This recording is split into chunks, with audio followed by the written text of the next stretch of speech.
Hello नमस्कार दोस्तों, स्वागत है आपका अनअकैडमी राजस्थान एग्जाम्स के इस चैनल पे। दोस्तों अपन आज पढ़ते हैं अपना जो बजट का जो अगली क्लास आती है, जो अपनी नेक्स्ट क्लास है उसके बारे में पढ़ते हैं। देखिए विस्तार पूर्वक पढ़ेंगे इसमें। पिछली क्लास में आपने देखा होगा ये बजट में कब कब लाया गया था, बजट की प्रक्रिया क्या क्या क्या होती है, कौन कौन से इसके कॉम्पोनेंट्स मिलकर उसको बनाते हैं। बजट बनाने के मतलब पूरा विस्तार से आपने पढ़ा होगा। ठीक है, तो फटाफट आप लोग अभी क्या कीजिए, चैनल को फटाफट इसको क्या कीजिए, शेयर कीजिए। जितना अधिक शेयर करोगे उतना अधिक क्या मिलेगा, आपको भी शेयर मिलेगा। ठीक है दोस्तों, सभी को मेरा प्यार भरा नमस्कार। ठीक है, देखिए आइए शुरुआत करते हैं। सबसे पहले देखिए, अगर आपके पास टेलीग्राम चैनल है तो उसके ऊपर क्या करना है, आपको फटाफट जाके क्या करना है, वहाँ पे टेलीग्राम चैनल के ऊपर वहाँ पे सर्च करना आपको जीके बाय जगदीप सर के नाम से। और वहाँ पे आपको जितना ही प्रकार का जो पीडीएफ मटेरियल होता है वो पूरा पूरा पीडीएफ मटेरियल क्या मिल जाएगा आपको, वहाँ पे अवेलेबल हो जाएगा। कहाँ पे मिलेगा आपको, ये टेलीग्राम चैनल के ऊपर। किस नाम से मिलेगा, जीके बाय जगदीप सर के नाम से क्या मिलेगा आपको, पूरा पूरा इस टेलीग्राम चैनल के ऊपर जो भी पीडीएफ मटेरियल है पूरा पूरा पीडीएफ मटेरियल मिल जाएगा। आपका जो अपन इकोनॉमी पढ़ रहे हैं उसका तो रहेगा ही रहेगा, इसके अलावा और जो बाकी जो सब्जेक्ट आते हैं उन सब्जेक्ट का भी क्या मिलेगा आपको, यहाँ पे पीडीएफ मटेरियल मिल जाएगा। मतलब आपकी एग्जाम की तैयारी के लिए वन स्टॉप सॉल्यूशन है वो, उसका नाम क्या है आपका, टेलीग्राम चैनल के ऊपर जीके बाई जगदीप सर के, वहाँ से आप क्या कर सकते हो, सर्च कर सकते हो और वहाँ पे क्या मिल जाएगा आपको, ये पूरी पीडीएफ वहाँ पे अवेलेबल हो जाएंगी। ठीक है, कल की बजट की जो अपनी क्लास चल रही थी अपन ने उसके बारे में जाना कि बजट कब शुरुआत किया गया थी, सबसे पहले बजट किसके द्वारा लाया गया था, बजट के बारे में क्या कहीं संविधान के अंदर क्या किया गया इसके बारे में वर्णन किया गया है। उन सभी पॉइंट्स के बारे में अपने यहाँ पे जाना। इसके अलावा जाना कि भाई कौन कौन से टूल्स होते हैं, उन टूल्स की सहायता से क्या किया जाता है, बजट का क्या किया जाता है, बनाया जाता है। आज की क्लास के अंदर अपन आगे जानेंगे भाई बजट कितने प्रकार के होते हैं, कौन कौन से बजट होते हैं और बजट के अंदर कितने प्रकार जो बजट बनाया जाता है तो कौन कौन से पॉइंट्स के ऊपर क्या किया जाता है, स्पेशल ध्यान रखा जाता है। तो कौन कौन से वो पॉइंट्स हैं, उन पॉइंट्स के बारे में अपन क्या करेंगे, विस्तार पूर्वक अध्ययन करेंगे। अब बात रही आपकी एग्जाम के अंदर, तो जैसे कि ऊपर लिखा कि फैक्चुअल डाटा टू किसके बारे में बात करें, अपन कॉन्सेप्ट के बारे में बात करें। किसके बारे में बात करें, फैक्चुअल डाटा टू कॉन्सेप्ट। तो फैक्चुअल डाटा के बारे में अपन ने कल कुछ हद तक बातें कर ली थी जो आपके एग्जाम के पॉइंट ऑफ से बहुत आपके लिए इंपॉर्टेंट है। आज ही क्लास में अपन आगे बात करेंगे कि ये जो फैक्चुअल डाटा है ये किस प्रकार से क्या करेगा, आपकी हेल्प करता है, तो उसके बारे में बात करेंगे। ठीक है, तो मैं इसको हटा देता हूँ यहाँ से, जिससे आपको पीडीएफ प्राप्त हो, उसके अंदर किसी प्रकार की समस्या का आपको सामना नहीं करना पड़े। ठीक है, अब देखिए आगे अपन बढ़ते हैं, इसको हटा देते हैं एक बार यहाँ से। अगर आपको देखो किसी प्रकार का कोई भी डाउट होना, उस डाउट के लिए क्या कर सकते हो आप, मुझे मेरे टेलीग्राम चैनल के ऊपर क्या कर सकते हो, वहाँ पे आप कमेंट कर सकते हो, उसके माध्यम से बता सकते हो। आपकी सभी समस्याओं का क्या किया जाएगा, वहाँ पे समाधान किया जाएगा। ठीक है दोस्तों, तो आइए शुरुआत करते हैं अपन आज की अपनी क्लास का। देखिए आपके सामने हेडिंग दिखाई दे रही है, आपको वहाँ पे दिखाई दे रहा है कंपोनेंट्स ऑफ बजट। क्या लिख रहा है आपके सामने, ऊपर ऊपर लिख रखा है, आपको यहाँ पे दिखाई दे रहा है कंपोनेंट्स ऑफ गवर्नमेंट बजट। मतलब भारत सरकार का जो बजट आता है उसके क्या क्या कंपोनेंट्स है, वो कौन कौन से किस टाइप से क्या होता है वो प्रयोग में लाया जाता है। तो सबसे पहले आपने एक कंपोनेंट क्या बनाई, यहाँ पे टेबल बनाएंगे और टेबल के ऊपर सबसे पहले क्या लिखा दिख रहा है आपको, गवर्नमेंट बजट लिखा दिख रहा है। क्या दिख रहा है वहाँ पे, गवर्नमेंट बजट। ठीक है, अब ये गवर्नमेंट जो बजट होता है, सरकारी जो बजट होता है, कितने प्रकार का होता है, ये 2 प्रकार का होता है। ठीक है, सरकारी बजट कितने प्रकार का होता है, ये 2 प्रकार का होता है। ठीक है, 2 प्रकार में कौन कौन से प्रकार होते हैं, देखिए एक कौन सा होता है आपका रेवेन्यू बजट होता है, दूसरा कौन सा होता है आपका कैपिटल बजट होता है। एक कौन सा होगा आपका रेवेन्यू बजट और दूसरा कौन सा होगा आपका कैपिटल बजट। अब बात आती है रेवेन्यू बजट का मतलब क्या होता है, कैपिटल बजट का मतलब क्या होता है। देखिए रेवेन्यू का मतलब क्या होता है, राजस्व है। राजस्व का मतलब कि सरकार के पास में कहां कहां से पैसा आने वाला है। ठीक है, तो गवर्नमेंट बजट के कितने कंपोनेंट होते हैं, 2 कंपोनेंट होते हैं। पहला कौन सा होता है आपका रेवेन्यू बजट, सेकंड कौन सा होता है आपका कैपिटल बजट। अब बात की जाए रेवेन्यू बजट की, रेवेन्यू बजट का मतलब है सरकार के पास में जो राजस्व आने वाला है वो राजस्व कहां कहां से आएगा, मतलब सरकार को पैसा कहां कहां से प्राप्त हो, मतलब कि सरकार के पास में जो रेवेन्यू आ रहा है वो कहां कहां से उसके पास में प्राप्त होगा। ठीक है, अब आपको इसके नीचे दिखाई दे रही होगी, अदर साइड में दिखाई दे रहा है आपको कैपिटल बजट दिखाई दे रहा होगा। ये कौन सा आ गया आपका, कैपिटल बजट। कैपिटल बजट का मतलब है सरकार के पास में जो भी पूंजीगत स्रोत हैं। ठीक है, पूंजीगत स्रोत का मतलब सरकार के पास में जितनी भी उसकी एसेट है और जहां से वो पैसा उधार लेती है या कुछ मटेरियल बेच के वो पैसा कमाती है, वो सबका सब किस में आता है आपका, कैपिटल बजट के अंदर आता है। मतलब पूंजीगत जो बजट होता है उसके बारे में बात कर रहे हैं। अब इस पूंजीगत बजट के कितने प्रकार होते हैं, यहाँ पे 2 प्रकार होते हैं। एक कौन सा होता है कैपिटल रिसिप्ट होता है, दूसरा कौन सा होता है कैपिटल एक्सपेंडिचर होता है। कैपिटल रिसिप्ट का मतलब जहां से उसको क्या हो, बेचने के बाद में क्या हो, उसको वहां से प्राप्त हुआ हो। और एक्सपेंडिचर का मतलब वो किसी चीज के ऊपर उसके द्वारा क्या किया गया हो, खर्च किया गया हो। खर्च करने का मतलब क्या होता है, जैसे मान के चलिए आपके लिए विभिन्न प्रकार की जो सरकारी योजनाएं चलाई जा रही हैं, सरकार के द्वारा क्या हो गया, जो विभिन्न प्रकार की जो सरकारी योजनाएं चलाई जा रही हैं, उन सभी योजनाओं के अंदर सरकार के द्वारा जो भी पैसा खर्च किया जाता है, जो भी पैसा व्यय किया जाता है, उस व्यय को किसमें शामिल कर लिया, कैपिटल एक्सपेंडिचर के अंदर। अब अगला दूसरा दिखाई दे रहा है आपको कैपिटल रिसिप्ट के बारे में बात कर रहा है। तो कैपिटल रिसिप्ट का मतलब क्या हुआ कि जैसे अगर आपने कुछ दिन पहले सुना होगा सरकार क्या कर रही है, एयर इंडिया क्या कर रही है, वहां पे डिसइन्वेस्टमेंट कर रही है। किसका कर रही है डिसइन्वेस्टमेंट? एयर इंडिया का क्या कर रही है डिसइन्वेस्टमेंट कर रही है। अब जब सरकार क्या करेगी, एयर इंडिया को डिसइन्वेस्टमेंट का मतलब इसको बेचेगी तो सरकार के पास में क्या आएगा, पैसा आएगा। ये पैसा किसके अंदर आ जाएगा, उसके कैपिटल बजट में आ गया। मतलब सरकार ने अपने किसी एसेट से या अपनी किसी पूंजी से क्या प्राप्त किया, वहां पे पैसा प्राप्त किया है। आगे बात समझ में कि मतलब भैया आपके पास में कोई मटेरियल था, उस मटेरियल को बेच करके या फिर उसको किराए पे देके या किसी प्रकार से क्या किया आपने, उससे वहां से पैसा प्राप्त किया है। तो कैपिटल बजट कितने प्रकार का होता है, 2 प्रकार का होता है। कौन कौन सा होता है, कैपिटल रिसिप्ट होता है और कौन सा होता है आपका दूसरा कैपिटल एक्सपेंडिचर होता है। रिसिप्ट का मतलब क्या होता है, जहां से उसको प्राप्त हुआ हो। एक्सपेंडिचर का मतलब क्या हुआ, उसने जहां पे खर्च किया हो। ठीक है, कैपिटल का मतलब क्या होगा, आपकी पूंजीगत जो भी स्रोत है उनके ऊपर हो गए। अब प्राप्त कहां से किया है वो उसके बारे में अपने बता चुके हैं। सरकार के पास में जितनी भी एसेट होती है, जो भी उसके पास में जो भी रिसोर्सेज हैं, उन रिसोर्सेज को क्या किया उसने यूटिलाइज करके लिया हो। और एक्सपेंडिचर के बारे में बात कर चुके हैं। एक्सपेंडिचर का मतलब क्या, उसके द्वारा किसी भी चीज के ऊपर क्या किया गया हो, किसी भी योजना के ऊपर क्या किया गया हो, निवेश किया गया हो या खर्च किया गया हो। ये तो बात किसकी होगी, आपकी कैपिटल बजट की होगी। अब बात आगे अपन करते हैं, बात दूसरी करते हैं। तो दूसरा कौन सा पॉइंट दिया गया आपका, रेवेन्यू बजट के बारे में बात कर रहा है। दूसरी बात किसके बारे में कर रहा है, वो रेवेन्यू बजट के बारे में बात कर रहा है। अब आपके दिमाग में आएगा रेवेन्यू बजट का मतलब क्या होता है। सरकार के पास में जो कुछ भी राजस्व प्राप्त होता है वो किसके अंदर आता है, आपका रेवेन्यू बजट के अंदर शामिल किया जाता है। आगे बात यहां तक समझ में कि सरकार के द्वारा जो कुछ भी रिसोर्सेज होते हैं उसको किस में शामिल किया जाता है, आपके रेवेन्यू बजट के अंदर क्या किया जाता है, उसको वहां पे शामिल किया जाता है। हो गया था क्लियर? ठीक है, तो सरकार के जो भी रिसोर्सेज है उनमें से किस में आ गया, रेवेन्यू बजट आ गया। रेवेन्यू बजट को किस में शामिल कर लेंगे, इसके अंदर क्या आ गया आपके यहाँ पे 2 चीज आ गई। एक तो रेवेन्यू रिसिप्ट आ गई, वही वापस बात किया गया, यहाँ पे रिसिप्ट आ गई। दूसरा कौन सा आ गया आपका, एक्सपेंडिचर आ गया। मतलब राजस्व में भी कहां से उसको प्राप्त हो रहा हो और कहां किया जा रहा हो, सरकार के द्वारा खर्च किया जा रहा हो। अब जो रेवेन्यू रिसिप्ट है वो कितने प्रकार की होगी आपके सामने, यहाँ पे 2 प्रकार की। एक तो टैक्स के द्वारा, एक क्या हो गया आपके नॉन टैक्स के द्वारा। टैक्स के द्वारा मतलब क्या होगा, आपके टैक्स का मतलब 2 प्रकार से होगा। एक तो क्या दिया जा रहा हो, डायरेक्ट टैक्स, दूसरा कौन सा, इनडायरेक्ट टैक्स। डायरेक्ट टैक्स का मतलब क्या होगा, आपके पास में जो भी इनकम प्राप्त हो रही है, इनकम के ऊपर लगने वाला टैक्स कौन सा हो गया आपका, डायरेक्ट टैक्स आ गया। कौन सा टैक्स हो गया, वो डायरेक्ट टैक्स आ गया। ठीक है, इनडायरेक्ट टैक्स का मतलब क्या होगा, आपके द्वारा मार्केट से जो कुछ भी मटेरियल खरीदा जा रहा है। मतलब मान के चलिए मेरे द्वारा क्या लाया गया, ये मैं लैपटॉप लेके आया। अब लैपटॉप के ऊपर जितना भी टैक्स लगा वो कौन से में आ गया आपका, वहां पे वो इनडायरेक्ट टैक्स के अंदर क्या कर दिया गया, उसको शामिल कर लिया गया। ठीक है, तो टैक्स रेवेन्यू कितने प्रकार का होता है, 2 प्रकार का होता है। एक कौन सा होता है आपका, डायरेक्ट टैक्स होता है। दूसरा कौन सा होता है आपका, इनडायरेक्ट टैक्स होता है। बात की जाए रेवेन्यू रिसिप्ट की, मतलब जहां से सरकार को राजस्व प्राप्त होता हो, वो प्राप्त कहां से होता है। एक तो टैक्स रेवेन्यू से होता है, दूसरा कौन सा होता है, नॉन टैक्स रेवेन्यू प्राप्त होता है। मतलब सरकार के पास में रेवेन्यू रिसिप्ट को प्राप्त करने के लिए कितने प्रकार के तरीके हैं, 2 प्रकार के तरीके हैं। एक कौन सा आपका टैक्स रेवेन्यू होता है और दूसरा कौन सा होता है आपका नॉन टैक्स रेवेन्यू होता है। मतलब एक तो आपका टैक्स रेवेन्यू हो गया, दूसरा कौन सा होगा आपका नॉन टैक्स रेवेन्यू यहाँ पे हो गया। ठीक है, अब टैक्स रेवेन्यू की बात करें, टैक्स रेवेन्यू कितने प्रकार का होगा आपका, यहाँ पे 2 प्रकार का होगा। एक कौन सा होगा आपका डायरेक्ट हो गया, दूसरा कौन सा होगा आपका इनडायरेक्ट यहाँ पे हो गया।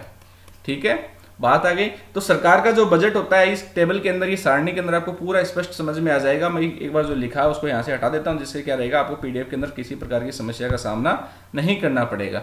ठीक है, तो ये जो लिखा है उसमें ध्यान से देख लीजिए। गवर्नमेंट बजट कितना प्रकार का होता है, सरकारी जो बजट होता है 2 प्रकार से होता है क्या। ठीक है, एक तो किसके ऊपर डिपेंड करता है, रेवेन्यू के ऊपर। दूसरा किसके ऊपर करता है, कैपिटल के ऊपर। रही बात अब रेवेन्यू की, रेवेन्यू कितने प्रकार का होगा, 2 प्रकार का होगा। एक कौन सा होगा रिसिप्ट और दूसरा कौन सा होगा एक्सपेंडिचर। उसी प्रकार से बात की जाए कैपिटल की, तो कैपिटल कितने प्रकार के हो गए, 2 प्रकार के। एक तो कौन सा होगा आपका रिसिप्ट होगा, दूसरा कौन सा होगा आपका एक्सपेंडिचर हो गया। ठीक है, ये बात होगी। अब बात की जाए रेवेन्यू रिसिप्ट की, मतलब जहां से सरकार को राजस्व प्राप्त होता है वो कौन से में आ गया आपके टैक्स रेवेन्यू, और दूसरा कौन सा होगा आपका नॉन टैक्स रेवेन्यू। अब बात की जाए टैक्स रेवेन्यू की, तो कौन कौन से आएगा आपके डायरेक्ट टैक्स हो गए, दूसरे कौन से हो गए आपके इनडायरेक्ट टैक्स यहाँ पे हो गए।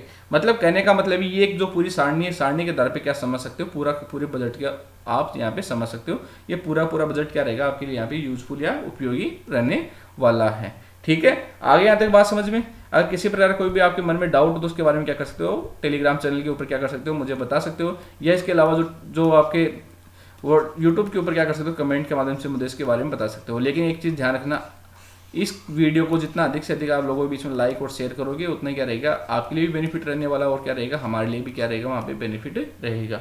तो अनअकैडमी राजस्थान एग्जाम्स के चैनल को अधिक से अधिक क्या किया जाए, आपके द्वारा शेयर किया जाए। ठीक है, अब आगे पढ़ते हैं। देखिए, अब आगे चलते हैं, अगला पॉइंट देखिए। अब बात अब अपन जब कर रहे थे रेवेन्यू बजट के बारे में ऊपर आते हैं, ठीक है। वहां पे क्या बात की थी, दो प्रकार के होते हैं, रेवेन्यू बजट और दूसरा कौन सा होता है आपका जो कैपिटल जो होता है कैपिटल एक्सपेंडिचर। अब बात करते हैं किसके बारे में, रेवेन्यू बजट के बारे में। आपके सामने लिख रखा है रेवेन्यू बजट कितने प्रकार का होता है, वही बात आ गई वापस यहाँ पे। राजस्व व्यय कौन कितने प्रकार का हो गया, ये राजस्व व्यय होगा, दूसरा कौन सा होगा आपका यहाँ पे राजस्व व्यय होगा, दूसरा कौन सा होगा आपके यहाँ पे राजस्व प्राप्तियां, ठीक है। अब ये बात आती है राजस्व व्यय कौन सा होता है, ध्यान से देखिए। राजस्व व्यय में किसको आता है, सरकार द्वारा किए जाने वाला व्यय। सरकार किस किस के ऊपर कौन कौन से रिसोर्सेज के ऊपर आती है, वो क्या सरकार द्वारा किया जाने वाला व्यय, ठीक है। उसकी परिसंपत्ति और देनदारी को प्रभावित नहीं करता हो, मतलब कि कैपिटल के बाहर सरकार के द्वारा रेवेन्यू के ऊपर किए जाने वाला जो व्यय होता है वो किसके अंदर आता है, आपका राजस्व व्यय में शामिल किया जाता है। इसमें किस किस को शामिल किया गया है, अब जितने भी जो कर्मचारी होते हैं कर्मचारियों को मिलने वाली सैलरी हो गई, ठीक है। सरकार के द्वारा जो रिटायर्ड जो कर्मचारी होते हैं उनको दिए जाने वाला पेंशन होगी। अब यही क्वेश्चन क्या कर सकता है आपकी एग्जाम के अंदर आपसे पूछा जा सकता है, ठीक है। क्वेश्चन क्या पूछ सकता है कि सरकारी कर्मचारियों को मिलने वाला वेतन और उनकी पेंशन को बजट में निम्नलिखित में किसमें शामिल किया जाता है, तो वहां पे आपके सामने चार ऑप्शन दे देगा, राजस्व व्यय में, राजस्व प्राप्तियों में, कैपिटल व्यय में और कैपिटल प्राप्तियों में, ठीक है। तो ध्यान रखना पूंजीगत व्यय में पूंजीगत प्राप्तियां, राजस्व व्यय और राजस्व प्राप्तियां, तो किसके अंदर शामिल किया जाता है इनको, राजस्व व्यय के अंदर क्या किया जाता है यहाँ पे शामिल किया जाता है। मतलब कल को आप जब सरकारी नौकरी लग जाओगे तो आपकी नौकरी लगने के बाद में आपके पास में जो भी सैलरी आएगी वो सैलरी किसका हिस्सा रहेगी, आपके राजस्व व्यय का हिस्सा रहेगी। और जब आप कल को रिटायर हो जाओगे तो रिटायर होने के बाद जो आपके पास में पेंशन आएगी वो पेंशन भी किसका हिस्सा रहेगी, आपके राजस्व व्यय का हिस्सा रहेगी।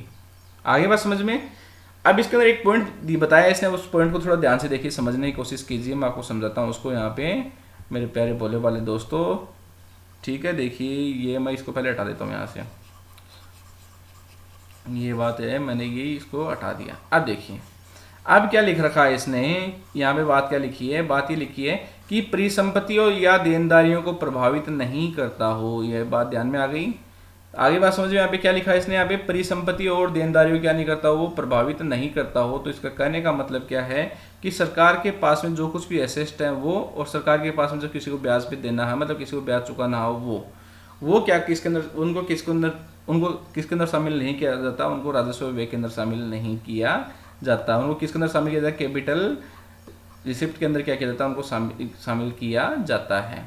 आगे बात समझ में, परिसंपत्ति और देनदारी को प्रभावित नहीं करता हो, ठीक है। अब परिसंपत्ति और देनदारी के बारे में मतलब आपको बता दिया कि परिसंपत्तियां कौन सी होती है, देनदारियां कौन सी होती है।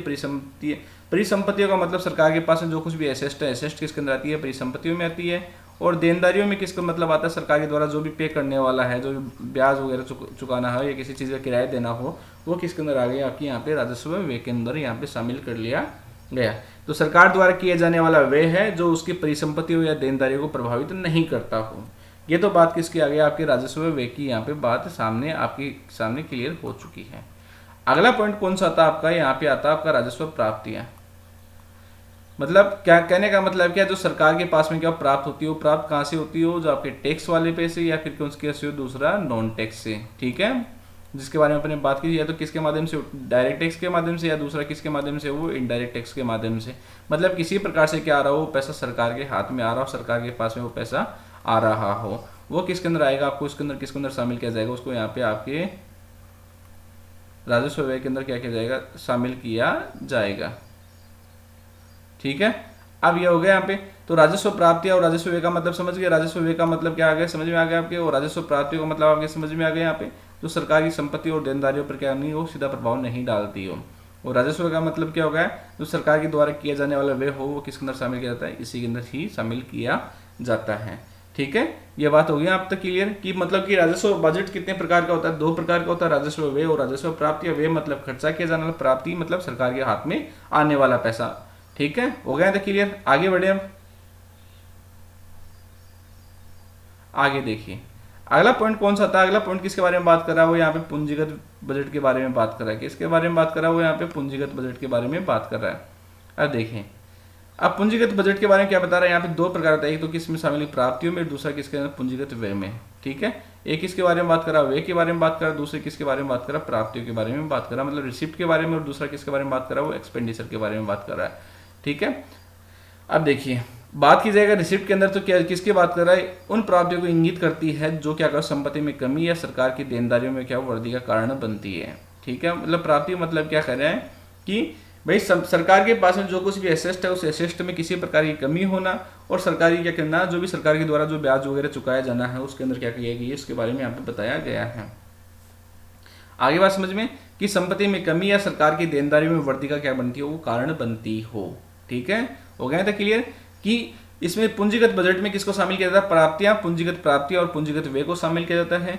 अब पूंजीगत प्राप्तियां उन प्राप्तियों को इंगित करती है जो संपत्ति में कमी या सरकार की देनदारी में क्या करती है, वो वृद्धि का कारण बनती हो। आगे आप तक बात क्लियर।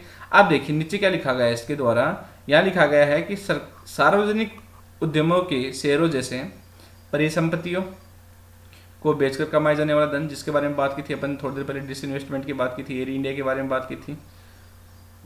ठीक है, कि भाई सरकार के पास में जो कुछ भी एसेस्ट है उस एसेस्ट को बेच के सरकार क्या करेगी, प्राप्त करेगी, धन क्या लेकर करेगी, पैसे कमाएगी वहां से। दूसरा, राज्य के द्वारा उधार के रूप में या ऋणों के पुनः भुगतान के रूप में। अब मान के चलिए यदि किसी को जो राज्य केंद्र सरकार होती है उसके द्वारा क्या दिया, किसी को पैसा उधार दिया गया हो, अब उधार किसको दिया गया हो, किसी राज्य सरकार को दिया गया हो, तो वहां से जो उसको ब्याज के रूप में जो प्राप्त होगा वो किसके अंदर शामिल किया जाएगा, पूंजीगत प्राप्तियों के अंदर क्या किया जाएगा, उसको शामिल किया जाएगा। किसके अंदर शामिल किया जाएगा, उसको पूंजीगत प्राप्तियों के अंदर उसको शामिल किया जाएगा। आगे यहाँ तक बात समझ में। तो मतलब पूंजीगत बजट के बारे में क्या कर रहा है यहाँ पे, प्राप्तियों और पूंजीगत व्यय जिसके अंदर शामिल हो, इसके अंदर क्या की बात की है, संपत्ति में कमी या सरकार की देनदारी में वृद्धि का कारण बनता है। इसके अंदर किस किस को शामिल किया गया वो आपके सामने आ गया कि सार्वजनिक उद्यमियों के शेयरों जैसे परिसंपत्तियों को बेचकर कमाया गया धन, और दूसरा किसके बारे में बात कर रहा है, राज्य द्वारा उधार के रूप में, ऋणों के पुनर्भुगतान के रूप में प्राप्त होने वाला धन। इन दोनों पॉइंट के बारे में क्या की जा रही है, इसके द्वारा यहाँ पे बात की जा रही है। आगे तक बात समझ में। कोई डाउट हो तो उसके बारे में क्या कर सकते हो, मुझे फटाफट कमेंट कर सकते हो, कमेंट के माध्यम से क्या कर सकते हो, आप मुझे बता सकते हो। ठीक है, हो गया तक क्लियर। आगे बात समझ में। इसमें निम्नलिखित को शामिल किया गया है।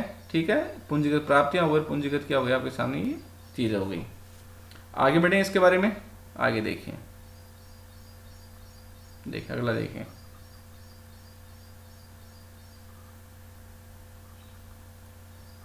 देखिए अगला, पूंजीगत व्यय का उपयोग। देखिए कहाँ गया, हाँ ये पूंजीगत व्यय का उपयोग संपत्ति बनाने या देनदारी को कम करने के लिए भी क्या किया जाता है। दो बात कही गई है यहाँ पे। क्या कह रहा है, अपन ने अभी बात की थी कैपिटल जो एक्सपेंडिचर होता है उसका उपयोग कहाँ कहाँ किया जाता है। अगर मान के चलिए आपके पास में कोई प्रॉपर्टी रखी है और वो कोई काम नहीं आ रही हो, ठीक है, आपके पास में क्या रखी हो, कोई प्रॉपर्टी रखी और वो किसी भी काम में नहीं आ रही है, उस स्थिति में क्या किया जाएगा, उसको क्या किया जाएगा, आपके द्वारा बेचा जाएगा। ठीक है, जब आपके द्वारा उसको सेल किया जाएगा, उसको ठीक है उसको बेचा जाएगा, तो उस स्थिति में क्या रहेगा, इसको बेचने के बाद में आपके पास में क्या आएगा, धन आएगा। अब जब सरकार के पास में धन आए तो धन क्या रहेगा, उसके पास में ही क्या रहेगा, स्थिर रहेगा। ठीक है, पहली बात। दूसरी बात ये, मान के चलिए यदि किसी से आपने क्या लिया, कर्जा लिया हो, कर्जा चुका दिया या फिर मान के चलो कर्जा चुकाने के क्या पहुंच गए, आप करीब पहुंच गए हो, उस स्थिति में क्या किया जाएगा, जितनी प्रकार की जो देनदारियां होती है, देनदारी को क्या किया जाएगा, यहाँ पे कम करने के लिए क्या किया जाएगा, कार्य किया जाएगा। देनदारी को क्या किया जाएगा, कम करने के लिए क्या किया जाएगा, यहाँ पे कार्य किया जाएगा। आगे बात समझ में। पूंजीगत व्यय का उपयोग संपत्ति बनाने या देनदारी को कम करने के लिए किया जाता है। हो गया था क्लियर। कोई डाउट किसी को, डाउट हो तो क्या कर सकता है, मुझे वो बोल सकता है। ठीक है, तो आगे बात समझ में। पूंजीगत व्यय का उपयोग, अब इसके अंदर क्या क्या शामिल किया गया, सरकार द्वारा सड़क और अस्पताल जैसी संपत्ति बनाने पर दीर्घकालिक निवेश, राज्य को ऋण के रूप में सरकार द्वारा दी गई धनराशि या उसके आधार को चुकाने के लिए। दो पॉइंट बताए गए हैं, आपके सामने एग्जाम्पल दे दिया गया है, और यही एग्जाम्पल क्या कर सकता है, आपके एग्जाम में पूछ सकता है कि सरकार द्वारा यदि किसी प्रकार की सड़क बनाई जा रही है, उसकी संपत्ति बनाने पर क्या किया जाएगा, उसके लिए लॉन्ग टर्म में निवेश किया जाएगा। अब आजकल क्या चल रहा है, पीपीटी मोड चल रहा है, आप सभी को पता है, पब्लिक प्राइवेट पार्टनरशिप पे चल रहा है। सरकार क्या करेगी, किसी भी एक इलाके की क्या कर देगी, सीमांत एनएच को पास कर दिया, एसएच को क्या कर दिया, वहां पे पास कर दिया, और उसका क्या करवा दिया, उसने टेंडर करवा दिया।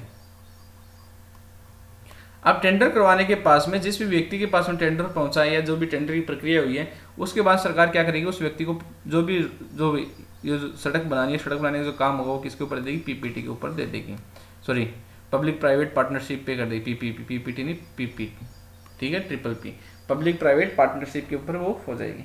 अब क्या होगा, उस व्यक्ति के द्वारा क्या किया जाएगा, वहां पे टोल वसूला जाएगा। ठीक है, अब उसके द्वारा जब टोल लिया जाएगा तो स्वाभाविक सी बात है, उस जो प्रॉपर्टी से क्या आ रहा, सरकार के क्या हो रहा है, वो लॉन्ग टर्म का क्या हो गया, वहाँ पे इन्वेस्टमेंट हो गया। उस व्यक्ति ने क्या दिया, सरकार को टेंडर के माध्यम से रुपए दिए। अब सरकार को पैसे किसके माध्यम से आ गए, वहाँ पे टेंडर के माध्यम से आ गए। और जबकि ये व्यक्ति किसके माध्यम से कमा रहा है, यहाँ पे पब्लिक प्राइवेट पार्टनरशिप के माध्यम से कमा रहा है, और वो भी किस जरिए से, टोल के माध्यम से क्या कर रहा है, उसके द्वारा यहाँ पे कमाया जा रहा है। तो कहने का मतलब क्या है कि सरकार के द्वारा किसी भी प्रकार का सड़क या हॉस्पिटल बनाने वाली जैसी स्थिति होती है, उसमें जो लॉन्ग टर्म का जो इन्वेस्टमेंट होता है, उस लॉन्ग टर्म के इन्वेस्टमेंट को किस में शामिल किया जाता है, उसको इसी के अंदर ही शामिल किया जाता है। ठीक है, तो सरकार द्वारा सड़क और अस्पताल हॉस्पिटल जैसे संपत्ति बनाने पर दीर्घकालिक निवेश हो गया। अगली बात किसके बारे में बात कर रहा है कि राज्यों को ऋण के रूप में, देखिए एक बार इसको हटा देता हूं जिससे आपको थोड़ा सा सहूलियत रहेगी। हाँ देखिए, राज्यों को ऋण के रूप में सरकार के द्वारा दिए गई धनराशि और उसके आधार पर चुकाने के लिए। कहने का मतलब क्या है कि राज्यों को ऋण के रूप में सरकार द्वारा दी गई धनराशि या उसके आधार को चुकाने के लिए, ये है मतलब कि सरकार मान के चलिए यदि किसी प्रकार का किसी को क्या देती है, उसको उधार देती है, दे दिया मतलब किसी राज्य को दे दिया। जैसे मान के चलिए कि केंद्र सरकार से क्या कर लिया गया, राजस्थान के द्वारा कितने रुपए, 50,000 रुपए उधार ले लिए गए। कितने रुपए लिए इसने, 50,000 रुपए क्या ले लिए उसने, उधार ले लिए। अब राज्य सरकार क्या लगाई, केंद्र सरकार के ऊपर क्या लगाएगी, ब्याज लगाएगी। ठीक है, अब ये जब इसके ऊपर पूरी ये जो प्रक्रिया होगी, उसके ऊपर सरकार को क्या मिलेगा, यहाँ से क्या मिलेगा, इसको जो भी प्रॉफिट हो गया, जो भी इसका लाभांश आएगा, वो लाभांश किसके अंदर आ जाएगा, इसी के अंदर क्या किया जाएगा, उसको शामिल किया जाएगा। लेकिन उससे पहले एक चीज देखिए, अब मान के चलिए कि सरकार को क्या दे दिया, उसने पैसे दे दिए। अब सरकार ने ऊपर हाथ कर दिया, साहब भाई साहब मेरे पास तो पैसे नहीं है। सरकार ने क्या कर दिया, वो मना कर, राज्य ने क्या कर दिया, वो मना कर दिया। उसने कहा बोले साहब मैं तो पैसे नहीं दे सकता। उस स्थिति में क्या करेगी सरकार के द्वारा, जैसे मान के चलिए उस लोन को चुकाने के लिए जो भी काम किया जाएगा वो किसके अंदर आएगा, आपके पूंजीगत व्यय के अंदर ही क्या किया जाएगा, उसको शामिल किया जाएगा। तो कहने का मतलब ये है कि सरकार के द्वारा किसी भी माध्यम से सरकार के द्वारा किया जाने वाला जो खर्च होता है, वो खर्च किसके अंदर शामिल किया जाता है, पूंजीगत व्यय के अंदर ही क्या कहता है, उसको शामिल किया जाता है। हो गया तो बात क्लियर। कोई डाउट तो इसके बारे में क्या कर सकते हो, आप मुझे बोल सकते हो। अब देखिए ये इंग्लिश मीडियम वालों भाई साहब के लिए, अब इंग्लिश मीडियम वाले देखिए, बात किसके बारे में बात कर रहा है, वो कैपिटल बजट के बारे में बात कर रहा है। कितने प्रकार के होते हैं, कैपिटल रिसिप्ट हो गए, दूसरा कौन सा होगा, कैपिटल एक्सपेंडिचर हो गया। रिसिप्ट किसको इंडिकेट करती है, lead to decrease in asset और इंक्रीज इन लाइबिलिटीज, ठीक है, ऑफ द गवर्नमेंट, मतलब सरकार के पास जो संपत्तियां वगैरह हैं उनके बारे में यहाँ पे बात कर रहा है। इसके पास कितने प्रकार के दो गए, सेलिंग एसेट हो गया, मतलब सरकार के द्वारा क्या की जाएगी, जो भी प्रॉपर्टी उसको बेचा जाएगा। शेयर और पब्लिक इंटरप्राइजेज, ठीक है, मतलब बात की थी अभी अपने पीपीपी पब्लिक प्राइवेट पार्टनरशिप की बात की थी। ठीक है, it money received in the form of क्या जाए, बोरोइंग और रीपेमेंट्स ऑफ लोन बाई क्या गया, स्टेट, मतलब सरकार के द्वारा जो भी पैसा दिया गया है तो स्टेट उसको चुकाएगा। ठीक है, रीपेमेंट करेगा या फिर उससे क्या करेगा, उधार लेके क्या किया जाएगा, उसके द्वारा काम किया जाएगा। ये तो किसके बारे में हो गई, पूंजीगत, ठीक है, रिसिप्ट के बारे में, मतलब ठीक है, पूंजीगत जो भी आय प्राप्त हो रही है उसके बारे में। अगला बात किसके बारे में बात कर रहा है, कैपिटल एक्सपेंडिचर के बारे में बात कर रहा है। ठीक है, इसका मतलब क्या है, ये जो लाइबिलिटीज होती हैं उसको क्या किया जाएगा, यहाँ पे कमी की जाएगी। इसके लिए 2 पॉइंट ध्यान दिए, the long term investment by the government on creating assets such as roads and क्या किया जाएगा, हॉस्पिटल आ गई, तो सरकार के द्वारा क्या करना, लॉन्ग टर्म के हिसाब से क्या करना, उसके द्वारा एक्सपेंडिचर करना, खर्चा करना, किसके अंदर आ गया, आपका इसके अंदर शामिल किया गया। और अगली बात किसके बारे में बात कर रहा था, money given by the government in the form of loans of to state और रीपेमेंट टू बोरोइंग, मतलब सरकार के द्वारा राज्य को क्या किया गया हो, उसके उधार के रूप में पैसा दिया गया हो, वो आ गई यहाँ पे दूसरी बात। ठीक है, तो ये बात किसके बारे में थी, कैपिटल बजट के बारे में। कैपिटल बजट कितने प्रकार के हो गए आपके यहाँ पे, कैपिटल रिसिप्ट और दूसरा कौन सा होगा आपका, कैपिटल एक्सपेंडिचर। आगे बात यहाँ तक समझ में, पहला कौन सा होगा, कैपिटल रिसिप्ट हो गया, दूसरा कौन सा होगा आपका यहाँ पे कैपिटल एक्सपेंडिचर हो गया। इनके कौन कौन से इसके बारे में टर्म्स होते हैं, उन टर्म्स के बारे में अपने यहाँ पे क्या क्या है, इनके बारे में यहाँ पे पढ़ा है। ठीक है, हो गया था क्लियर। कोई डाउट उसके बारे में क्या कर सकते हो आप, मुझे फटाफट इसके बारे में बोल सकते हो। ठीक है, आगे बढ़े, मैं इसको यहाँ से हटा देता हूँ। आप अगला देखिए,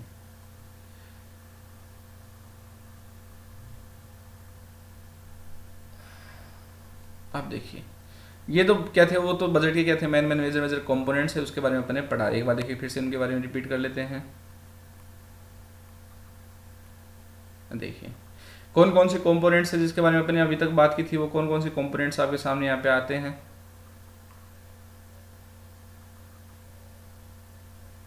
देखिए बात किसकी की थी गवर्नमेंट बजट के बारे में बात की थी। ये कितने प्रकार का होता है? रेवेन्यू बजट होता है। दूसरा कौन सा होता है? आपका कैपिटल बजट होता है।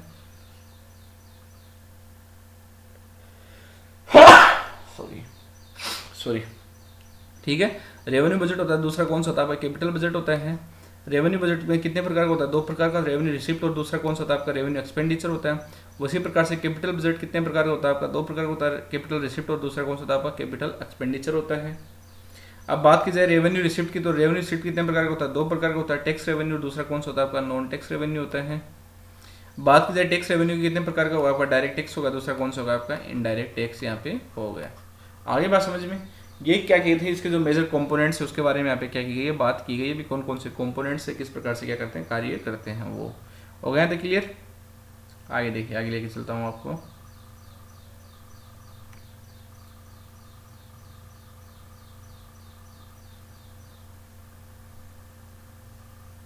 ये देखिए, बात की जाए अभी यहाँ पे सामने आपके सामने किसकी बात कर रहा है? वो रेवेन्यू बजट के बारे में बात कर रहा है। किसके बारे में बात कर रहा है? रेवेन्यू बजट के बारे में बात कर रहा है।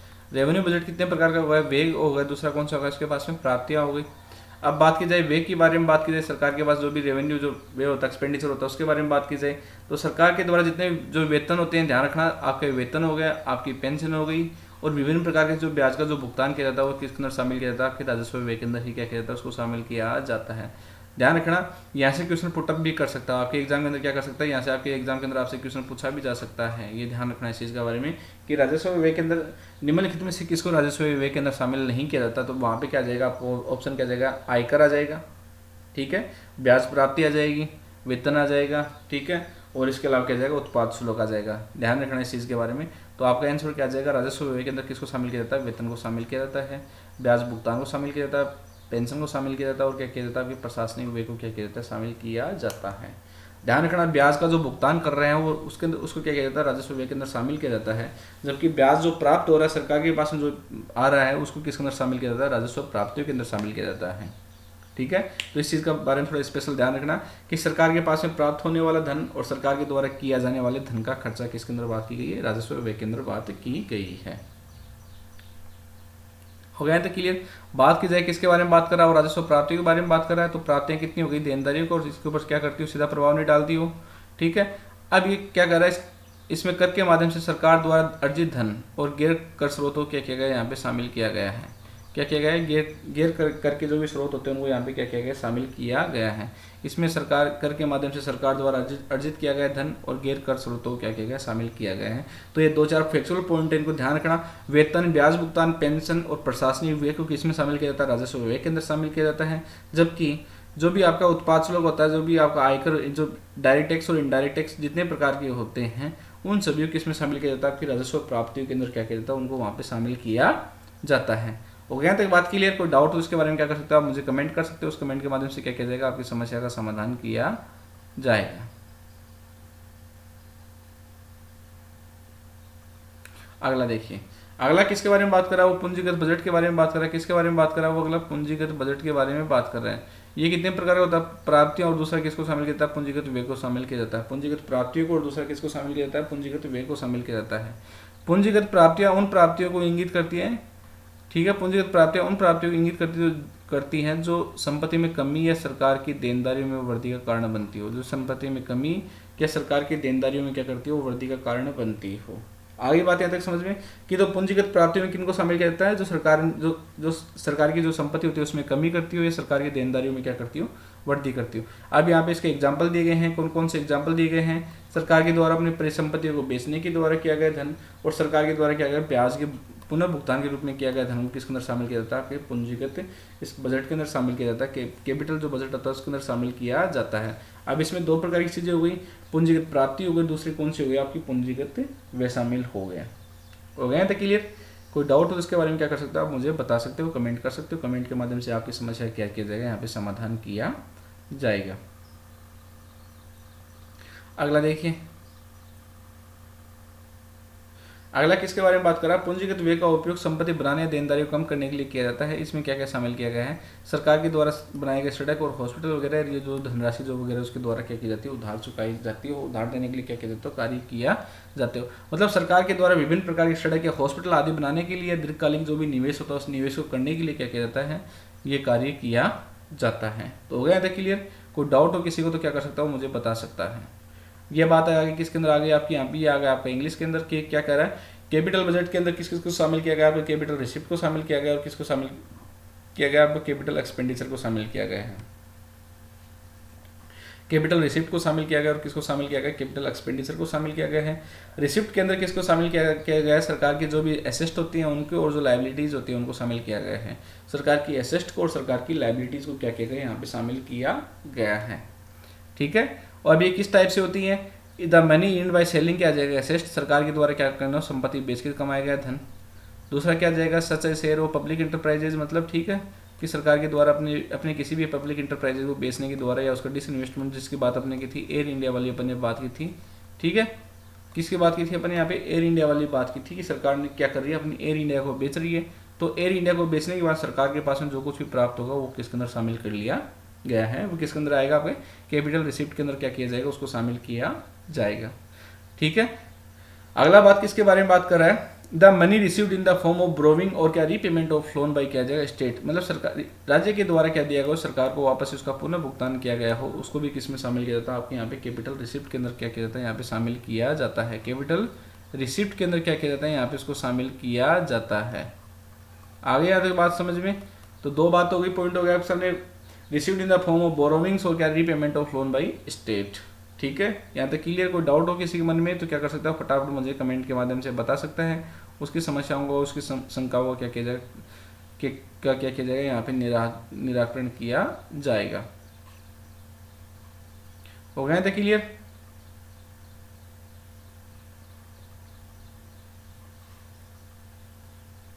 ठीक है, अगली बात देखिए, अगली बात किसके बारे में कर रहा है, कैपिटल एक्सपेंडिचर के बारे में बात कर रहा है। किसके बारे में बात कर रहा है, वो कैपिटल एक्सपेंडिचर के बारे में बात कर रहा है, जो किसके बारे में क्या होता है, क्रिएट असेस्ट और क्या कर रहा है, क्रिएट असेस्ट और कौन सी बात कर रहा है, दूसरा रिड्यूस लाइबिलिटीज। किसके बारे में बात कर रहा है, दूसरी बात किसके बारे में बात कर रहा है, उसके द्वारा रिड्यूस लाइबिलिटीज, मतलब सरकार के द्वारा पैसा जो भी है उस पैसे को क्या करना, एक्सपेंडिचर के माध्यम से जो खर्चा हो रहा है उस खर्चे के बारे में बात कर रहा है, वो कहाँ कहाँ खर्चा किया जा रहा है। तो इसमें बात क्या रही है कि आपका जो भी लॉन्ग टर्म का जो भी काम करता है सरकार के द्वारा, जो भी लॉन्ग टर्म के जो भी इन्वेस्टमेंट किए जाते हैं उन इन्वेस्टमेंट के लिए क्या हो गया, आपको यहाँ पे इसको यहाँ पे शामिल किया गया है।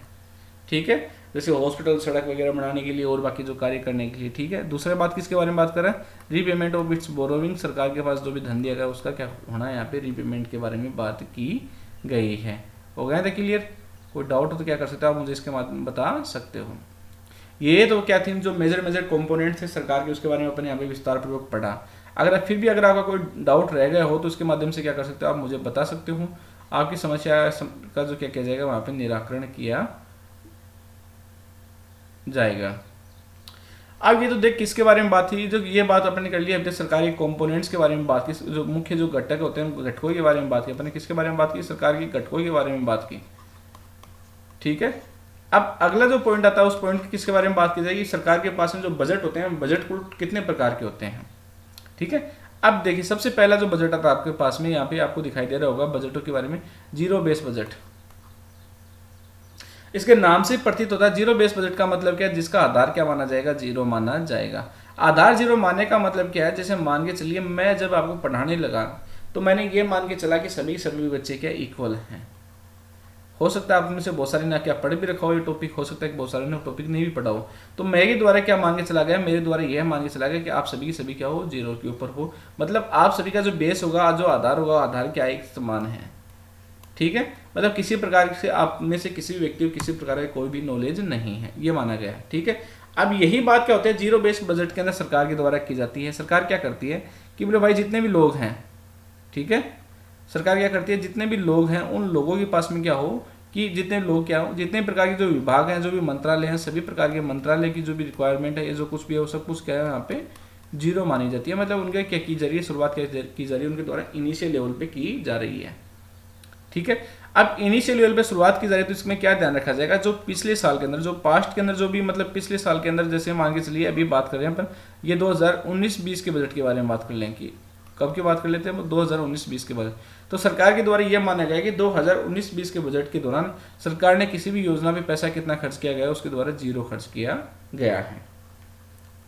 ठीक है, उसका बेस क्या मान लिया गया, उसके द्वारा जीरो मान लिया गया। अब बात आ जाती है 2020-21 की बात की अपन अगर 2020-21 के बजट के बारे में बात करें तो सरकार के द्वारा क्या माना जाएगा, इस जीरो बेस के ऊपर जो कुछ भी खर्चा किया जाएगा वो ही क्या होगा, यहाँ पे जीरो बेस बजटिंग के अंदर क्या किया जाएगा, उसको शामिल किया जाएगा। ठीक है, तो देखिए सबसे ऊपर हेडिंग लिखी हुई है कि शून्य आधारित बजट में गत वर्ष के व्यय संबंधी आंकड़ों को कोई महत्व नहीं दिया जाता। आगे बात समझे कि भाई पिछले साल क्या हुआ था उनको किसी प्रकार की कोई भी इंपॉर्टेंस नहीं दी जाती है। ठीक है, इसके अंदर क्या किया जाता है, कार्य हमेशा किसे शुरू किया जाता है, शून्य से ही शुरू किया जाता है, मतलब इसकी जो शुरुआत होती है वो हमेशा किसे होती है, शून्य से ही की जाती है। ठीक है, अब क्या हो गया कि प्रत्येक रुपए की मांग का किसी भी कार्य अथवा परियोजना का क्रिया का औचित्य नहीं दिया था, मतलब किसी प्रकार की ये माना जाता है कि कोई भी योजना स्टार्ट हो रही है तो योजना कहाँ से शुरुआत होगी, जीरो से ही स्टार्ट होगी, और उसके ऊपर जो काम करने का जो तरीका होगा वो कहाँ से शुरुआत होगा, वो जीरो से ही क्या होगी, उसके बारे में वहां से शुरुआत की जाएगी। ये तो बात किसके बारे में थी, जीरो बेस बजट के बारे में थी। भाई जीरो बेस बजट क्या होता है, ये जो कि आप में से लगभग लोग क्या कर देंगे, इसके बारे में डिफाइन कर देंगे। लेकिन जो देखो सबसे जो काम की जो चीज़ रहती है वो देखो अभी आपके सामने आती है, मैं एक बार ये लिखा हटा देता हूँ आपके सामने। सबसे काम की चीज़ अभी आती है, क्या है, आपको पीटर हेयर का दागा है। भाई जीरो बेस बजटिंग की शुरुआत किसके द्वारा की गई, तब आपका आंसर आना चाहिए सब लोग, पीटर पायर के द्वारा क्या की गई थी, इसकी शुरुआत की गई थी। ठीक है, तो जीरो बेस बजट की शुरुआत किसके द्वारा की गई, पीटर पायर के द्वारा शुरुआत की गई। और कब शुरुआत की गई थी इसके द्वारा, 1970 में शुरुआत की गई थी। इसके द्वारा कब शुरुआत की गई थी, 1970 में क्या की गई थी, इसकी शुरुआत की गई थी। पीटर पायर ने इसकी शुरुआत कब की गई थी, पीटर पायर ने कब की थी इसकी शुरुआत, 1970 में क्या की थी उसने, इसके द्वारा इसकी शुरुआत की थी। शुरुआत कहाँ हुई थी इसकी, अमेरिका से क्या हुई थी, जीरो बेस बजटिंग की शुरुआत हुई थी। कहाँ से शुरुआत की गई थी इसके द्वारा, अमेरिका से क्या हुई थी, इसकी शुरुआत हुई थी। अब यहाँ पे 3 पॉइंट है वो ध्यान रखना। सबसे पहले जीरो बेस बजट की अवधारणा किसके द्वारा दी गई, तब आपका आंसर क्या आना चाहिए, पीटर पायर के द्वारा क्या दी गई थी, जीरो बेस बजट की अवधारणा दी गई थी या इसकी शुरुआत करने के बारे में बात कही गई थी। ठीक है, पीटर पायर का हो गया। कौन से देश से शुरुआत की गई थी, तब आपका आंसर किससे आना चाहिए, अमेरिका से क्या हुई थी, इसकी शुरुआत हुई थी। कौन सा देश था आपका, अमेरिका से क्या हुई थी, इसकी शुरुआत हुई थी। ठीक है, अगला क्या पूछ सकता है, जीरो बेस बजट का मीनिंग क्या होता है, तो जीरो बेस बजट का मीनिंग क्या होता है, सरकार के द्वारा कि पिछले वर्ष के अंदर किसी भी योजना के ऊपर खर्च किया गया पैसा, या मान के चलिए बजट के अंदर किसी प्रकार का यदि कोई खर्चा किया गया है, या यूं कहेंगे मतलब कि वर्तमान बजट को ध्यान में रखकर सरकार के द्वारा जो भूतकाल का जो बजट है या जो पुराना जो बजट है उसको क्या मान लिया जाता है, वहाँ पे शून्य मान करके ये जो नया जो वर्तमान का जो बजट है इसकी क्या की जाती है, यहाँ पे रूपरेखा तैयार की जाती है। आगे बात समझ में, जीरो बेस बजटिंग का मतलब क्या होता है कि सरकार क्या करेगी, जो पिछले जो सालों में जो कुछ भी खर्चा किया उसको क्या देगी, कोई इंपॉर्टेंस नहीं देगी, उसको क्या मान लिया जाएगा, उसके द्वारा जीरो मान लिया जाएगा। आगे बात यहाँ तक समझ में, उसके द्वारा क्या कर लिया जाएगा, वहां पे जीरो मान लिया जाएगा और उसी के आधार पे क्या किया जाएगा, उनके द्वारा कार्य शुरू किया जाएगा।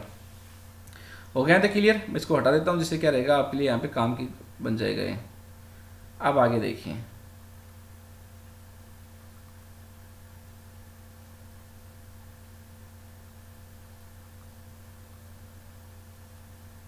अब देखिए ये आपके अंग्रेजी माध्यम के बच्चों के लिए आ गए यहाँ पे कि जीरो बेस बजटिंग का मतलब क्या होता है, तो वही चीज़ आ गई।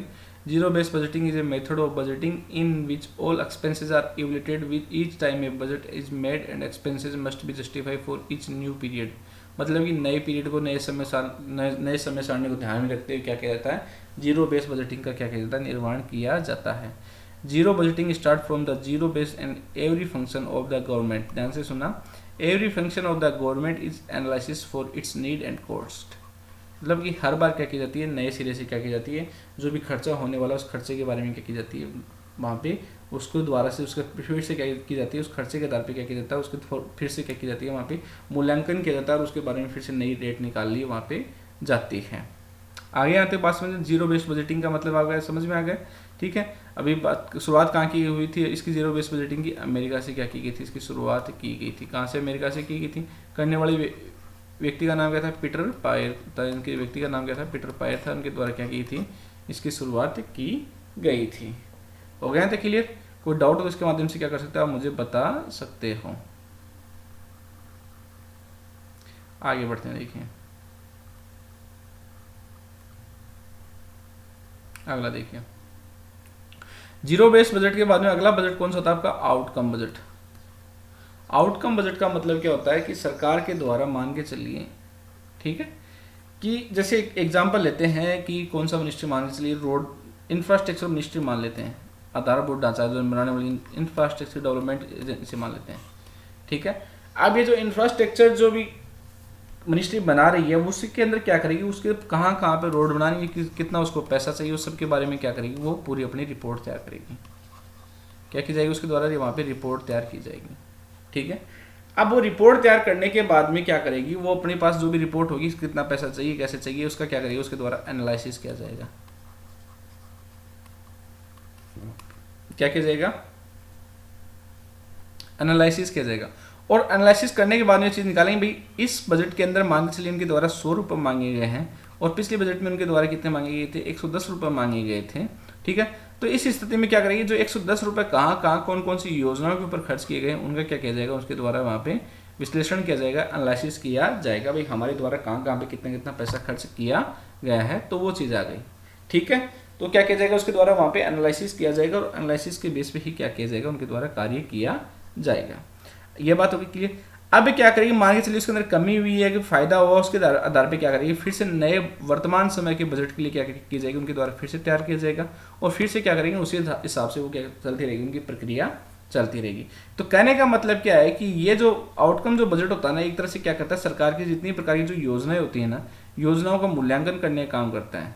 आगे बात समझ में, इसका क्या काम किया जाता है कि ये क्या करता है, सरकार की जो योजनाएं होती हैं, सरकार का जो कार्य होता है उसका मूल्यांकन करने का कार्य करता है। अब आपके एग्जाम के अंदर ये क्वेश्चन पूछा जा सकता है कि निम्नलिखित में से कौन से बजट के द्वारा सरकार के जो कार्यक्रमों के, सरकार की योजनाओं का मूल्यांकन किया जाता है। फटाफट इसके बारे में आंसर कर दीजिए मुझे कि निम्नलिखित में से कौन से बजट के द्वारा या कौन से बजट के द्वारा सरकार के जितने भी कार्यक्रम होते हैं, जो योजनाएं होती हैं, उनका क्या किया जाता है, उनके द्वारा मूल्यांकन किया जाता है। ठीक है, तो आपको ध्यान रखना हमेशा, तो आउटकम बजट के द्वारा क्या किया जाता है, सरकार का जो भी कार्य होता है वो किया जाता है, सरकार के जो भी मतलब कि सरकार के द्वारा जो भी योजनाएं लाई गई उनका क्या किया जाता है, वहाँ पे एनालिसिस किया जाता है और उसी बेस पे क्या किया जाता है, उनके द्वारा कार्य किया जाता है। अगला क्वेश्चन क्या पुटअप कर सकता है कि भाई आउटकम बजट की शुरुआत कब की गई थी। ध्यान रखना 2005 में क्या की गई थी, इसकी शुरुआत की गई थी। आउटकम बजट की शुरुआत कब की गई थी, 2005 में की गई थी। कब, किसके, कौन सी कंट्री के द्वारा की गई थी, मेरे प्यारे भारत महान के द्वारा क्या की गई थी, ये कार्य किया गया था। किसके द्वारा किया गया था, मेरे प्यारे भारत महान के द्वारा क्या किया गया था, कार्य किया गया था। आगे बात समझ में, तो आपका आंसर क्या जाएगा, आउटकम बजट कब आता था। ठीक है, आउटकम बजट का मतलब क्या होता है कि प्रत्येक जो मिनिस्ट्री होती है, प्रत्येक जो डिपार्टमेंट होता है वो क्या करता है, अपनी जो भी रिपोर्ट होती है उस रिपोर्ट को क्या करता है, वहाँ पे एनालिसिस करता है, वो भी उसके द्वारा कौन सा पैसा कहाँ कहाँ खर्च किया गया और किस बेस के ऊपर क्या उसके द्वारा पैसा खर्च किया गया है, उसके बारे में क्या कहता है, वहाँ पे अध्ययन किया जाता है। ठीक है, अब बात आती है आउटकम बजट की शुरुआत कब की गई थी, तब आपका आंसर होना चाहिए आउटकम बजट की शुरुआत 2005 में की गई थी। कब की गई थी आउटकम बजट की शुरुआत, 2005 में क्या की गई थी, इसके बारे में शुरुआत की गई थी। कौन से देश के द्वारा की गई थी, तो भारत देश के द्वारा क्या की गई थी, इसकी शुरुआत की गई थी। क्वेश्चन क्या पूछ सकता है कि निम्नलिखित में से कौन से बजट के द्वारा सरकारी योजनाओं का क्या किया जाता है, मूल्यांकन किया जाता है, तब आपका आंसर होना चाहिए आउटकम बजट के द्वारा क्या किया जाता है, ऐसा कार्य किया जाता है। कौन सा, आउटकम बजट के द्वारा क्या किया जाता है, ऐसा कार्य किया जाता है। हो गया था क्लियर। अब आगे देखिए, outcome budget analysis the progress of each ministry and department and what the respected ministry has done with its budget outlay. ठीक है, मतलब सरकार के द्वारा उसके बजट के साथ में क्या काम किया गया है उसके बारे में क्या की जाती है, यहाँ पे बात की जाती है।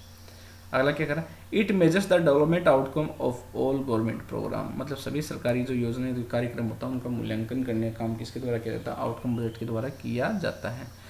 It was first introduce in the year 2005 के अंदर क्या किया गया था, इसको सबसे पहले इंट्रोड्यूस किया गया था। आगे यहाँ तक बात समझ में, कोई डाउट हो तो उसके बारे में क्या कर सकते हो, आप मुझे कमेंट के माध्यम से बता सकते हो। आपकी समस्या क्या किया जाएगा, शर्तें इलाज किया जाएगा। अगला देखिए, जेंडर बेस्ड बजट। अगला किसके बारे में बात कर रहा है, वो जेंडर बेस्ड बजट के बारे में बात कर रहे हैं। सबसे पहला तो आपके दिमाग में आएगा साहब जेंडर बेस्ड बजट की शुरुआत क्यों की गई थी, कारण क्या था, कोई बताएगा, फटाफट बताइए कि सरकार के द्वारा जेंडर बेस्ड बजट की शुरुआत करने का कारण क्या था, भाई सरकार ने ऐसा काम क्यों किया। ठीक है, तो कारण क्या था कि जब भी विभिन्न प्रकार का जब बजट लाया जाता है तो सरकार क्या करती है, किसी भी एक पर्टिकुलर मान के चलिए कि जो फीमेल, जो अपने देश के अंदर महिलाओं की जो स्थिति है, फीमेल की जो स्थिति है, उसमें सुधार करने के लिए क्या किया गया था कि ये जेंडर बेस्ड बजट लाया गया था। इसमें क्या होता है कि इसके अंदर सरकार के द्वारा मतलब कौन कौन से जेंडर के आधार पर, मतलब मेल के लिए कितना खर्च किया जा रहा है, फीमेल के लिए कितना किया जा रहा है, चाइल्ड के लिए कितना ध्यान दिया जा रहा है, ठीक है, प्रेग्नेंट लेडी के ऊपर कितना ध्यान दिया गया है, उन सभी के बारे में क्या, ओल्ड जो व्यक्ति होते हैं, ओल्ड एज जो व्यक्ति होते हैं उनके ऊपर कितना ध्यान दिया गया, उन सभी के बारे में क्या की गई है, यहाँ पे बात की गई है। तो बजट के आधार पर लिंक के आधार पर लिंक के आधार पर क्या किया जाता है, मूल्यांकन बजटीय प्रक्रिया के में सभी स्तर एक लिंक प्रक्षेपे को शामिल कर राजस्व और व्यय को पुनर्गठन करने के लिए परिभाषित किया ताकि लिंग समानता को बढ़ावा दिया जा सके। तो यह वास्तव में लिंग इक्विटी के लिए ही क्या है, ये बजट है। कहने का मतलब क्या है, इसके माध्यम से सरकार के द्वारा जितने प्रकार जो खर्चा किया जाता है, जो राजस्व आता है उसके पास में जो जितना व्यय आता है, उन सभी को जितने विभिन्न प्रकार के जो रिसोर्सेज होते हैं उन रिसोर्सेज के ऊपर किस प्रकार से खर्च किया गया है उसके आधार पर क्या किया जाता है, कार्य किया जाता है। आगे बात यहाँ तक समझिए, ठीक है।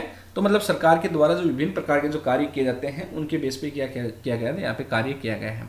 अब जेंडर बजट के माध्यम से क्या किया जाए, सरकार विकास की योजनाएं लाएगी, कल्याण की योजनाएं लाएगी, सशक्तिकरण की लाएगी, महिलाओं के लिए जो भी कार्यक्रम होगा उन कार्यक्रमों के जो खर्चा होगा उस खर्चे के ऊपर क्या किया जाएगा, कार्य जो खर्चा होता है खर्चे के ऊपर काम करने के लिए क्या दिया जाएगा, यहाँ पे कार्य किया जाएगा, ठीक है। अब बात की जाए जेंडर बजट जो शुरुआत कहाँ की गई, तो ध्यान रखना इसकी शुरुआत भी कहाँ से होती है, इंडिया से क्या की गई थी, इसकी शुरुआत की गई थी। जेंडर बजटिंग की शुरुआत भी कहाँ से होती है, भारत से क्या की गई थी, इसकी शुरुआत की गई थी। हो गया था क्लियर। तो ये कौन सा आपका जेंडर बजटिंग आ गया। आगे चलते हैं, देखिए ये देखिए अब आगे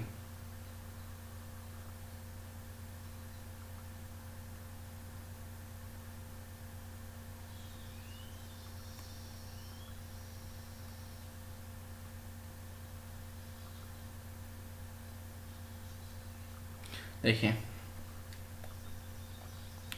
जेंडर बजटिंग के बारे में बात करा था। The gender budgeting is defined age gender based assessment of budget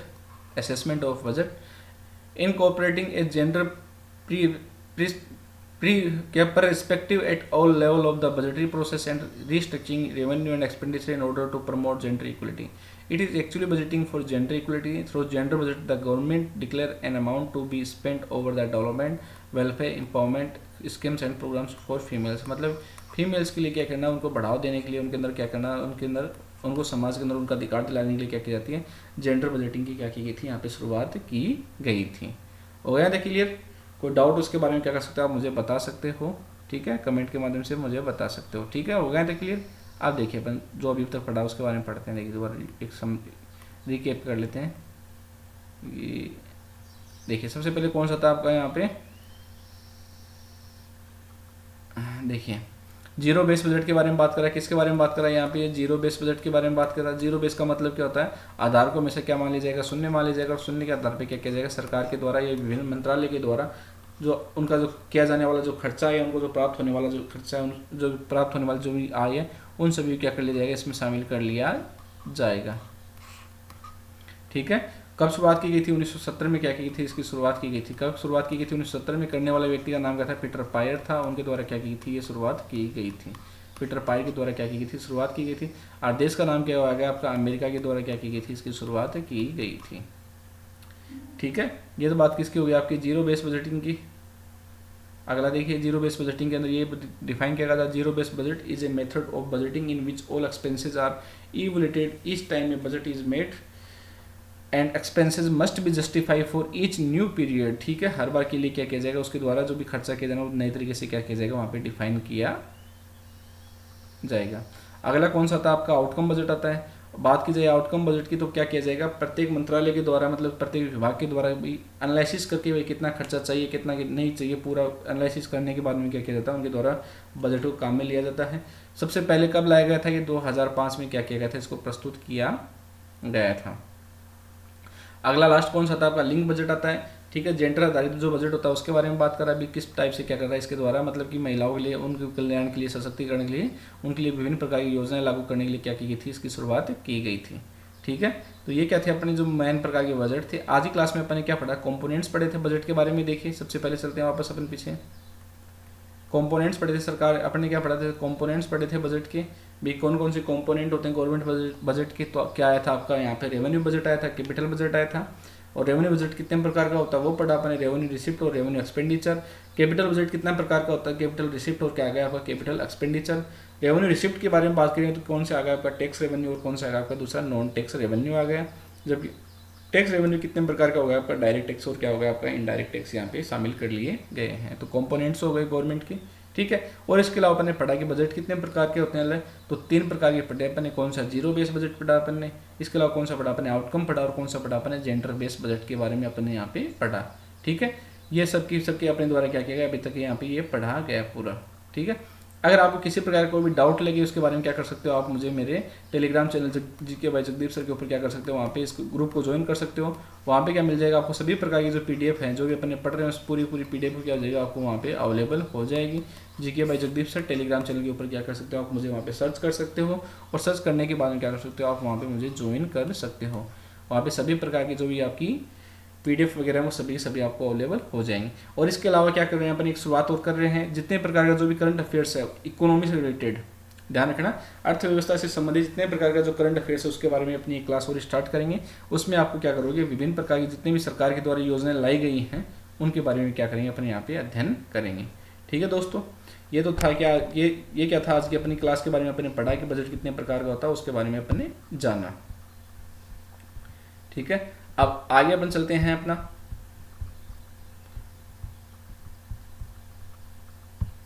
ठीक है।